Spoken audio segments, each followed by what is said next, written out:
ప్రజలకు రక్షణ కల్పిస్తూ సమాజంలో నమ్మకం మరియు భద్రతా భావాన్ని పెంపొందించాల్సిన పోలీస్ వ్యవస్థలో కొంతమంది అధికారుల నిర్లక్ష్య, అనుచిత వ్యవహారాలు ప్రజల విశ్వాసాన్ని దెబ్బతీస్తున్నాయని Dalit federation of national president Kola Prasad తీవ్రంగా విమర్శించారు. సిఐ నాగరాజు వేధింపుల కారణంగా ప్రాణాలు కోల్పోయిన పేరుపోగు క్రాంతి కుమార్ కుటుంబానికి తమ సంస్థ అన్ని విధాలా అండగా ఉంటుందని ఆయన హామీ ఇచ్చారు.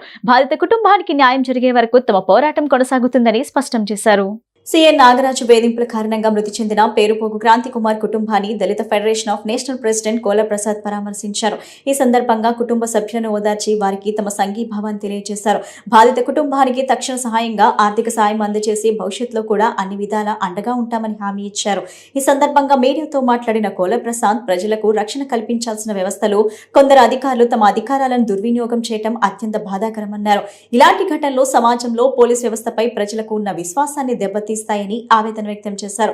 పేరుపోగు క్రాంతి కుమార్ మృతికి కారణమైన వారిపై ప్రభుత్వం, ఉన్నతాధికారులు కఠిన చర్యలు తీసుకోవాలని ఆయన డిమాండ్ చేశారు.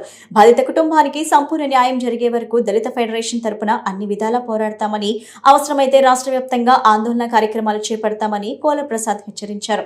బాధిత కుటుంబానికి చట్టపరమైన సహాయం, సామాజిక మద్దతు అందించేందుకు తమ సంస్థ ఎల్లప్పుడూ ముందుంటుందని ఆయన స్పష్టం చేశారు.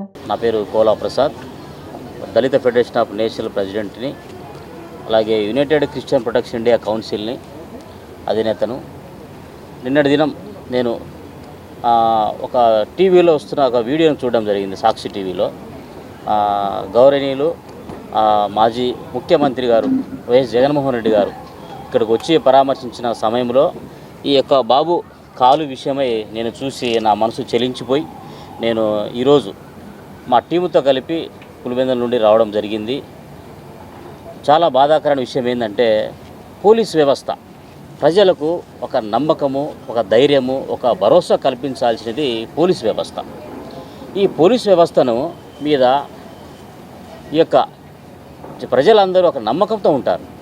నమ్మకాన్ని వమ్ము చేసే విధముగా కొంతమంది ఇలా ప్రవర్తించడము, కొంతమంది కుటుంబాలకు దూరం అవ్వడము చాలా బాధాకరమైన విషయం. ఇంత చిన్న పిల్లలకి తండ్రి లేని లోటు తీర్చడము ఎవరి వల్ల కాదు. ఈ విషాదకరమైన ఘటన మా హృదయాలను చాలా కలిచివేస్తుంది. ఒక బాధ్యత కలిగిన వ్యక్తులు, బాధ్యత కలిగిన ఒక ఉన్నతమైన పదవిలో ఉన్నప్పుడు బాధ్యతాయుక్తంగా మనం పనులు చేయాలి తప్ప ఒక కుటుంబాన్ని పొట్టన పెట్టుకునే విధంగా మనం వ్యవహరించకూడదు. ఈ కుటుంబానికి ఆర్థికంగా లోటు, తర్వాత తండ్రి లేని లోటును ఎవరూ తీర్చలేరు. ఇటువంటి గొప్ప బాధ ఇది. ఈ బాధను తీర్చాలంటే ఎవరి వల్ల కాదు. దయచేసి పోలీసు వారు సమన్వయంతో రాజ్యాంగానికి లోబడి తమ వృత్తిని గౌరవిస్తూ ప్రజల పట్ల గౌరవం కలిగి, అలాగే చిత్తశుద్ధి కలిగి, అలాగే చట్టాన్ని తమ చేతిలోకి తీసుకోకుండా చట్ట పరిధిలో తమ వృత్తిని కొనసాగించినట్లయితే ఎవరికి ఎటువంటి ఇబ్బందులు ఉండవు. పోలీసు వారు కొందరు తమ యొక్క అదిమరిచి పనిచేయడం వల్ల ఇటువంటి ప్రాణ నష్టం జరుగుతుంది. పోయిన ప్రాణాన్ని ఎవరూ తిరిగి తీసుకురాలేరు. ఈ బాబు యొక్క స్థితి చూసినప్పుడు నా మనసు అయితే చాలా కలిసివేసింది.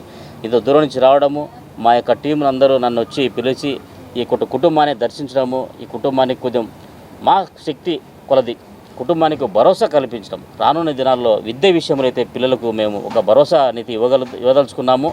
ఇక పిల్లల విద్య విషయంలో మా కమిటీ వీళ్ళకు తోడుగా ఉంటుంది. రాబోయే దినాల్లో కుటుంబానికి మేము ఒక అండగా నిలబడతామని ఈ సందర్భంగా మీడియా పక్షాన కుటుంబ సభ్యులకి నేను తెలియజేస్తా ఉన్నాను.